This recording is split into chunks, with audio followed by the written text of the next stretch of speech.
માર્કેટમાં હવે એવું પોઝિશન ખરાબ વસ્તુ આવી ગયેલી છે ને, તો જોઈને જ ખાજો. હજુ આપો. હા છી આપણા પટવેલીના પાના કહીએ. તમે શું કહો છો ડાંગી ભાષામાં ગણેશભાઈ? અને અમે પેલા આળુના પાના કહીએ. આરું? પણ આરું ને આ પટવેલા તો અલગ હોય કે સેમ હોય? ને મતલબ આ કાળા આળુ ને એક સફેદ આળુ આવે. હા હા, એને એવી રીતે અમે કહીએ. એમ આ કાળા આળુ છે. હા કાળા આલુ છે. એટલે આ ખજવાય નહીં ને?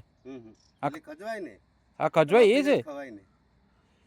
અને તમે શું લગાડવાના છે? આ લોટ. મસાલો. હા મસાલા નાખે. લોટ લગાડવો ને. હા ત્યારે જ ખવાય એમ. ત્યારે જ ખવાય. ના એટલે એક જાત એવી પણ હોય છે ને કે આમ પેલું કરવું એ પડે, ખજવાય એવા હોય છે. તે તો આ જ છે ને. આ જ છે કાળા. લેજો. આની પેલું અમે તો પાંદડા બી ખાઈએ ને, આની પેલું નીચે મૂળી ખરી એ બી ખવાય.